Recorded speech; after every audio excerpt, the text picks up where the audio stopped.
In this video, we're going to look at the steps I had to go through to prepare for converting a California-style one-piece door to the more modern sectional type door.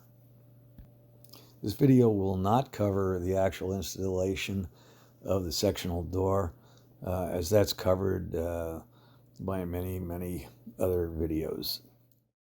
The first issue I ran into is headroom.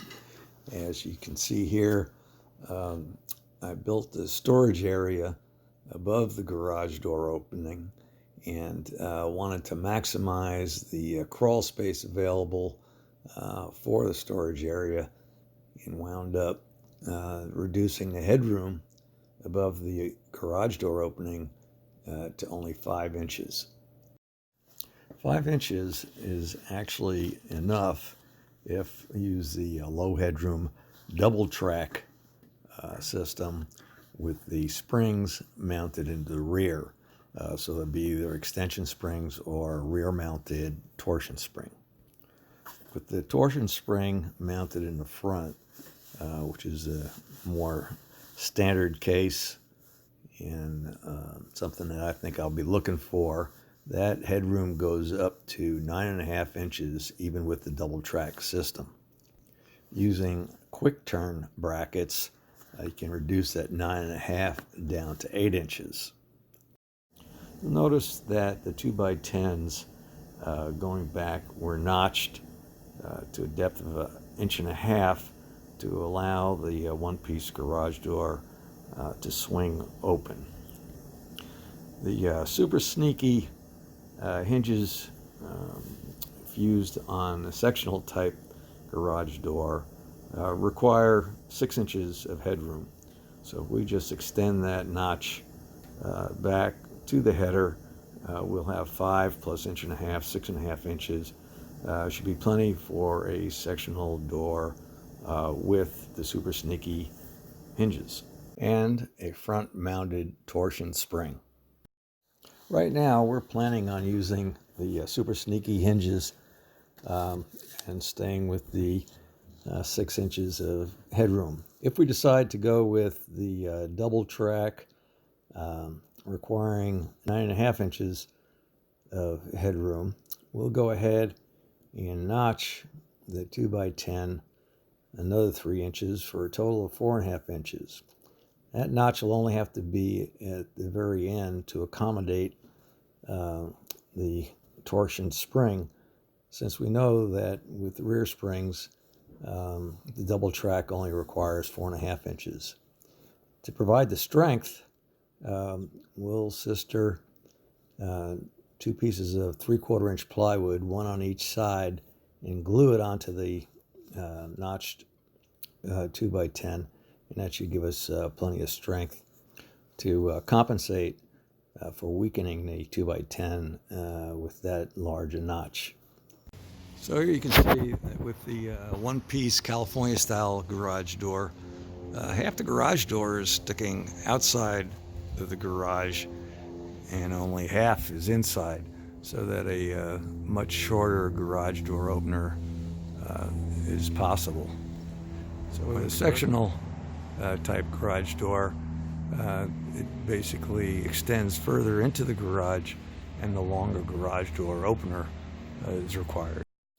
The original garage door opener fit in this channel, and the replacement garage door opener, suitable for a sectional door, is longer and no longer fits in that channel.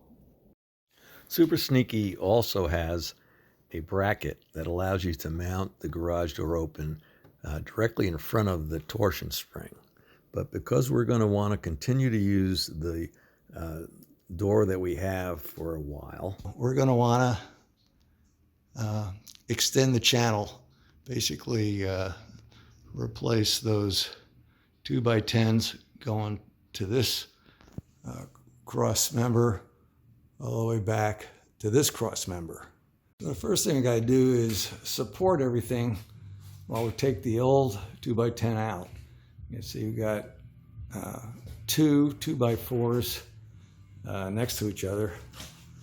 that we're going to use to support each side. So we'll put 2 on this side of the channel and then another 2 on the other side of the channel.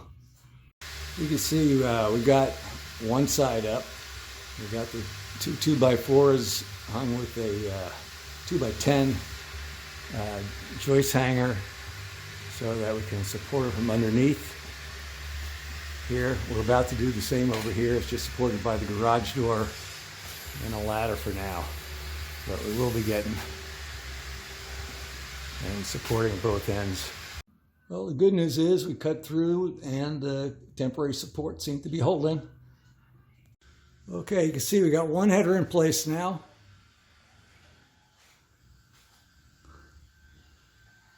So we'll be able to take that temporary support off. But first we'll do the other side. You can see that 1.5 inch notch, going back to let the door clear and going all the way to header so that we got a full 6 inches of clearance for the sectional door. So here we're ready to install the second one, and as in the first one, we really had to jack it up with a 2x4 so that we get it in the right position before it's completely self-supporting. Okay, you can see I've taken the temporary support down on the one side, and we'll take down a temporary support on the other side next, since it's fully supported by the new 2x10 beams. There we got the channel extended, and the reinstall. Used the 1/2 inch conduit like the previous installation, banged it to shape and secured it to the new headers. All good. And now we'll be able to continue using this longer garage door opener with the existing one-piece garage door until we're ready to do the actual sectional garage door installation.